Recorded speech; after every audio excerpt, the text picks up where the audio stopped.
Bem-vindos aos bastidores do canal Bioéticas. Eu imagino que vários de vocês saibam, mas no backstage a gente sempre conversa muito sobre os assuntos que a gente vai trazer pra vocês, antes de fazer um roteirinho e tentar trazer algo mais claro e lúcido. A gente, na verdade, tem vários debates de bioética e biodireito e a gente quis trazer pra frente das câmeras esse debate. Então, esse é o Senta e Conversa com Bioéticas.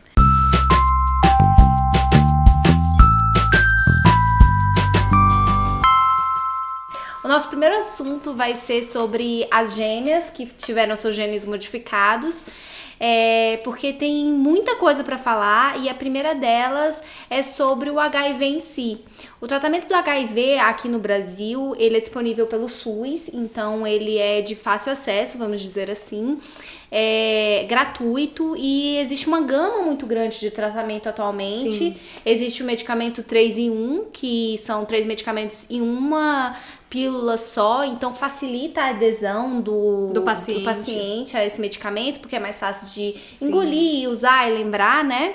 Também tem o PrEP e o PEP, que são tratamentos que são utilizados antes da relação sexual. Então, se você é um casal soro-discordante ou se você faz parte de um grupo de risco, você tem acesso ao medicamento para utilizar antes da relação sexual. E tem também o tratamento pós-relação sexual, que você descobriu que aquela pessoa tinha um HIV, ou então você acha que ela tem e você fez sexo desprotegido. Por favor, lembrem de utilizar a camisinha. Mas se acontecer, também tem esse medicamento que você pode utilizar, que seria como se fosse uma pílula do outro dia. E é até interessante, desculpa de interromper, mas é até interessante a gente pontuar aqui, não é o tema desse Senta e Conversa com Bioéticas, mas o tratamento de AIDS no Brasil é um tratamento elogiadíssimo. Na década de 90 foi incorporado ao SUS, é provido gratuitamente, como a Lu falou, então é um tratamento que realmente é muito elogiado, né? De vanguarda. E acessível, e diferente da China e de diversos outros países, especificamente na China aqui que a gente tá falando, que ainda não há um tratamento tão acessível.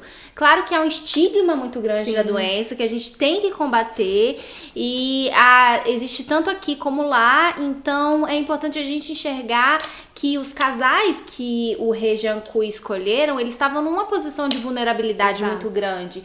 Porque alguém chega com uma possibilidade de que o seu filho não tenha a propensão de contrair um vírus que você sabe que é muito complicado de lidar. Então, há uma vulnerabilidade muito grande desses casais que foram escolhidos. Não está claro como que foi a seleção desses casais. Dizem que foi a partir de um programa que existe lá, mas ainda é muito obscuro como que foi selecionado essas pessoas, como que foram feitos os termos de consentimento. A comunicação com eles também, até porque a gente chegou a ler alguma notícia que eles foram informados que na verdade era uma vacina contra o HIV. Então isso demonstra justamente a vulnerabilidade que a Luciana tá falando, que é um aspecto da bioética e é um princípio, né? Tá lá na Declaração Universal sobre Bioética e Direitos Humanos de 2005. E por isso que a gente achou importante falar sobre a vulnerabilidade desses casais, que a gente supõe que existia, né, nesse caso. Isso. E também um outro aspecto da bioética que chama atenção também, até eu lembrei da música do Lulu Santos que ele fala, eu não pedi pra nascer, né? Nenhum de nós pede pra nascer. Só que no caso dessas gêmeas, e também parece ter uma outra mulher grávida, né, de um bebê que foi modificado nessa pesquisa, a gente tá falando de pessoas que estão nascendo geneticamente modificadas.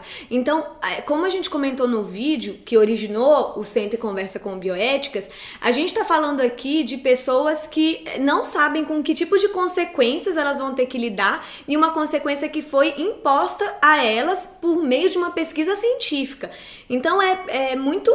É uma coisa muito grande a se pensar, porque a gente tá falando de seres humanos que estão vindo e que não tiveram a escolha. A gente não tem essa escolha, mas no caso foi imposto a eles essa mudança genética sem saber o que pode vir a acontecer com eles. Sim. E eles vão ter que lidar com essa consequência, né?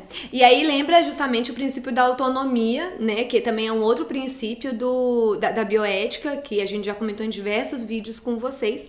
E um outro aspecto também, esse caso é um caso caso assim emblemático, e muitas pessoas vieram até nós pedindo para que a gente fizesse vídeo, comentasse.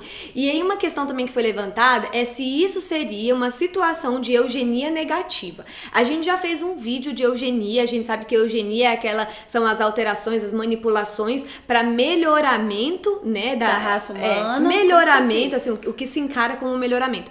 A eugenia negativa, ela pode ser compreendida como uma manipulação, né, ou seja, uma intromissão aí para você impedir que pessoas não saudáveis se reproduzam ou pessoas não saudáveis nasçam, né? Então, por isso que esse caso das bebês, se vamos supor, deu tudo certo e realmente elas não vão ser nunca infectadas por HIV. Então, a gente vai ter aí bebês que são mais saudáveis do que os outros bebês. Então, poderia sim também ser encarado como uma situação de eugenia negativa. Isso. E isso dando certo, a gente também tem que pensar que novas modificações de genes vão ser procuradas. A gente não vai ter somente um bebê que teve o gene modificado para combater o vírus do HIV, mas a gente também vai ter, e já existe esse debate, né, da fertilização in vitro ser utilizada para você diminuir o número de doenças. Então, a gente tem que enxergar isso com muita parcimônia e saber efetivamente o que aconteceu, como essa pesquisa se desenvolveu, porque ele é um pesquisador efetivamente, ele não foi uma pessoa que surgiu e que de repente resolveu do nada começou a fazer uma alteração de genes. Ele tem um pedigree, a gente pode dizer um pedigree acadêmico, de Stanford, ele tem um laboratório, ele tem laboratórios de genética, ele faz parte a Universidade de Shenzhen lá da cidade dele, então a gente precisa compreender efetivamente o que aconteceu e como que vai ser esse futuro da agora em diante. E qual é o limite, né, que nem a Luciana falou, porque se ficou tudo certo, tudo lindo em relação a essas bebês, e as outras, né, diversas doenças genéticas congênitas que a humanidade carrega, será que isso vai ser aplicado? Qual é o limite disso, né?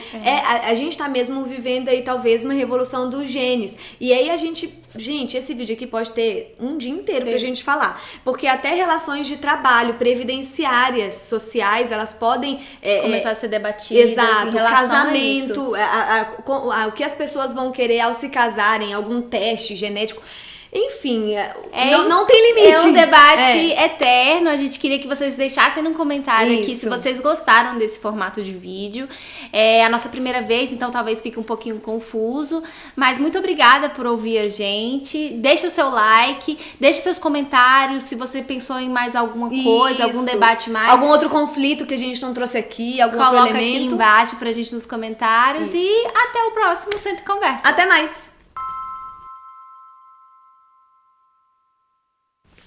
E aí, Rodrigo? Olha, perfeito! Vamos ver só a abertura, como é que ficou? Muito bom que a gente levou muita informação em 7 minutos.